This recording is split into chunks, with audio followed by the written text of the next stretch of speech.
শীতকালের ঐতিহ্য খেজুরের রস, আর এই রস সংগ্রহে নওগাঁর গ্রামে গ্রামে ব্যস্ত সময় পার করছেন গাছিরা। তবে আশঙ্কাজনক হারে খেজুর গাছ কমতে থাকায় রস উৎপাদনে প্রভাব পড়তে পারে বলে জানান গাছিরা। প্রকৃতির পালাবদলে আসছে শীত, এরই মধ্যে খেজুর গাছ কাটা শুরু করেছেন গাছিরা। নওগাঁর বিভিন্ন গ্রামে ব্যস্ত হয়ে পড়েছেন তারা। এখন হাসি দিয়ে ধরে পরিষ্কার করছি, তারপরে বাটাল দিয়ে লাগাবো। পরিষ্কার পরিচ্ছন্নতা করছি, দিনা 10 পর থেকে রস নামা শুরু হবে। গাছ প্রতি দু কেজি করে গুড় দিয়ে। শীত মানেই খেজুরের রস ও রসের পিঠা, পুলি, গুড়, কত কি। কিন্তু জলবায়ু পরিবর্তন ও কালের বিবর্তন সহ বন বিভাগের নজরদারি না থাকায় বাংলার ঐতিহ্যবাহী খেজুর গাছ এখন বিলুপ্তির পথে।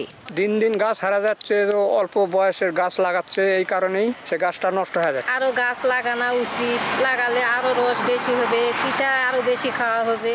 খেজুর গাছ রোপণে সবাইকে এগিয়ে আসার আহ্বান জানিয়েছে কৃষি সম্প্রসারণ অধিদপ্তর।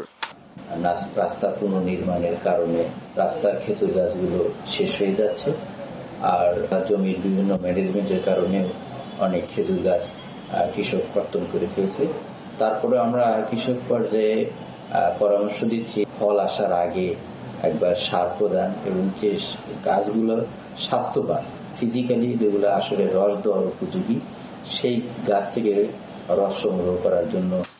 তিনি জানান, খেজুরের রস ও ফল দুটি বাণিজ্যিকভাবে চাহিদা দিন দিন বাড়ছে।